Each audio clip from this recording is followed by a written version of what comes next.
বিসমিল্লাহির রহমানির রহিম। আমি আজ পরীক্ষার্থীদের এসএসসি পরীক্ষার্থী 2026 ব্যাচের পদার্থবিজ্ঞানের প্রথম অধ্যায় থেকে একটি সৃজনশীল সলভ করার চেষ্টা করব। সবাই মনোযোগ সহকারে দেখবে। প্রশ্নটি একটু খেয়াল করার আগে, একটি স্লাইড ক্যালিভার্সের সাহায্যে ঘনকাকৃতি একটি বাক্সের দৈর্ঘ্য পরিমাপে 10 সেন্টিমিটার পাওয়া গেল। দৈর্ঘ্য পরিমাপে 10 সেন্টিমিটার পাইছে।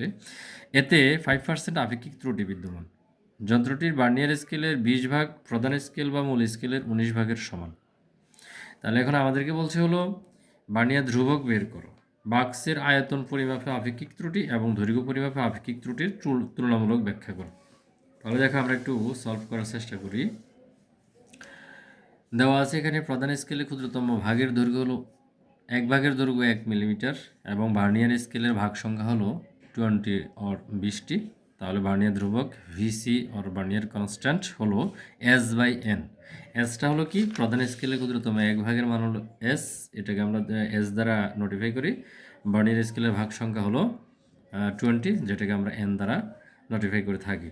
তাহলে এখানে S এর মান হলো 1 আর N এর মান হলো 20, ভাগ করলে হয় 0.05 মিলিমিটার। এটাই হলো অ্যান্সার। আশা করি তোমরা অঙ্কটা বুঝতে পেরেছো।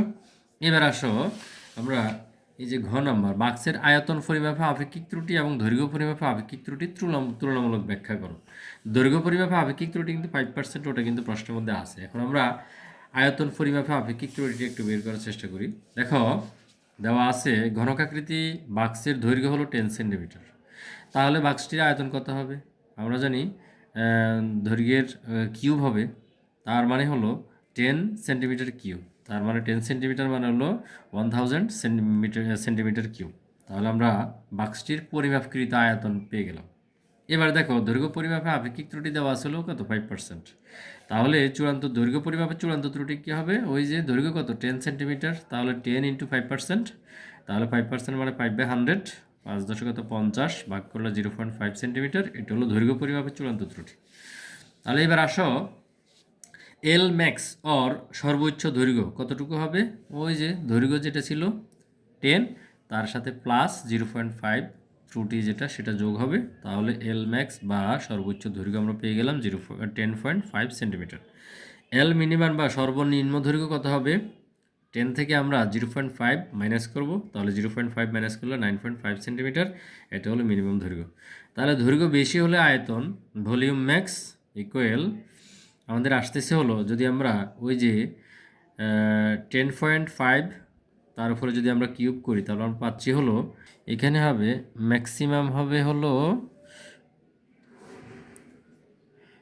1157.625 সেন্টিমিটার কিউব। আর হলো মিনিমামটা হবে হলো 857.37 সেন্টিমিটার কিউব। এখানে আমরা উল্টা লিখছি, এটা আবার ঠিক করে দিলাম।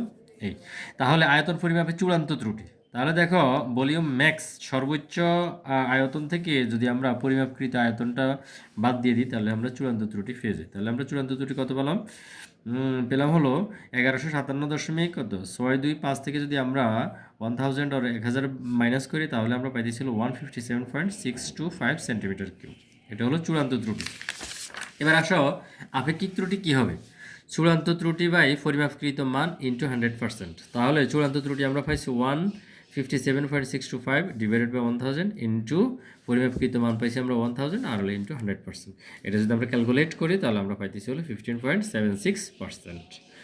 অতএব দৈর্ঘ্য পরিমাপে আপেক্ষিক ত্রুটি ছিল কত? 5%। আর আয়তন পরিমাপে আপেক্ষিক ত্রুটি আমরা পাইলাম হলো 15.76%। তার মানে হলো এটি হবে 3 গুণেরও বেশি। দৈর্ঘ্য পরিমাপের আপেক্ষিক ত্রুটির চেয়ে আয়তন পরিমাপের আপেক্ষিক ত্রুটি গুণেরও বেশি।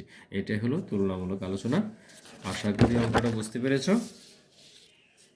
সবাইকে ধন্যবাদ। ওকে, আল্লাহ হাফেজ।